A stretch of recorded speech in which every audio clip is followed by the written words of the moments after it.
¿Qué tal? Bienvenidos. ¿Alguna vez han pensado que la forma más efectiva de convencer a alguien es logrando que crea que la idea fue suya? Bueno, hoy vamos a desglosar una técnica narrativa que hace justamente eso, una que transforma un no gracias en un a ver, cuéntame más. Vamos a empezar. A ver, la pregunta del millón es esta. ¿De verdad se puede vender una idea, un producto, lo que sea, sin que la otra persona levante una barrera?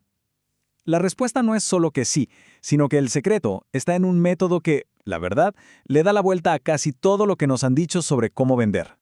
Para que esto quede súper claro, pongámonos a prueba. Imaginen que el trabajo es vender esta máscara. ¿Por dónde empezaríamos? La mayoría de nosotros, casi por instinto, cometeríamos el mismo error.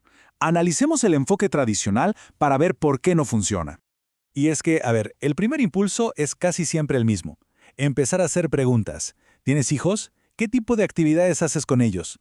Pero ¿cómo se siente eso del otro lado? Pues como un interrogatorio, ¿no? Y la gente, ¡pum!, se pone a la defensiva al instante. Y justo ahí, ¡zas!, se saca el producto. Demasiado pronto. La promesa es muy directa y se enfoca en el objeto, no en la emoción real. En ese preciso momento, cualquier conexión emocional que pudimos haber creado se empieza a ir por la borda. Y para rematar, llega la táctica clásica del primero gratis. Esto es como una sirena de alerta. La mente de quien escucha enseguida piensa, a ver, ¿dónde está la trampa? Acabamos de confirmar que esto es una venta, y una bastante obvia. Miren, todo este rechazo se reduce a una verdad psicológica súper simple, pero muy poderosa. En el instante en que alguien siente que le están intentando vender algo, sus defensas mentales se disparan. La clave no es vender, es hacer que deseen comprar. ¿Ok? Entonces, si ese es el camino equivocado, ¿cuál es la alternativa? Se trata de una comunicación que no se siente como una venta, y siempre, siempre tiene tres ingredientes. Primero, claro, informa, da datos útiles. Segundo, forma, o sea, te explique el porqué de las cosas. Y tercero, y este es clave, entretiene. Logra que la gente quiera seguir escuchando. La verdadera persuasión vive en esa mezcla. Y bueno, aquí es donde llegamos al mero corazón de la estrategia. Hay una estructura narrativa que es casi infalible para esto. Se le conoce como antes, después, puente. Es una fórmula diseñada para generar un suspenso que obliga, de verdad, a que la gente se quede para saber qué sigue.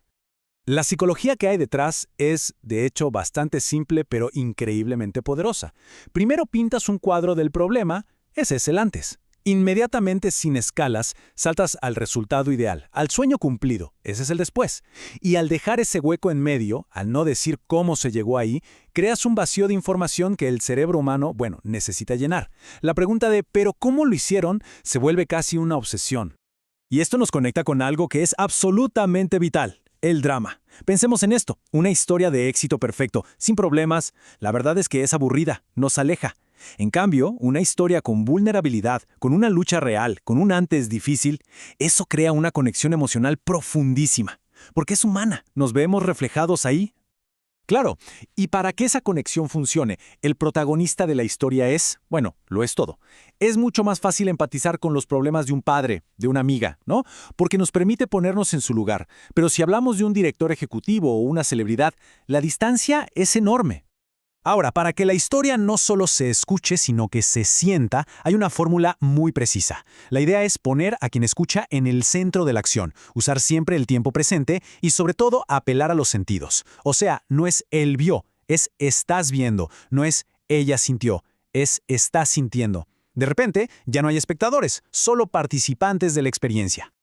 Perfecto, volvamos a nuestra máscara. ¿Cómo se vería el discurso usando esta nueva estructura? Empezamos con el antes. Una historia personal, un conflicto que todos reconocemos. Un niño que prefiere su videojuego a pasar tiempo con su papá. Un drama súper cotidiano. Y de ahí saltamos directo al después. Se revela el impacto profundo y positivo que tuvieron esos momentos, el efecto a largo plazo. Y para darle todavía más fuerza, se conecta con un dato potente.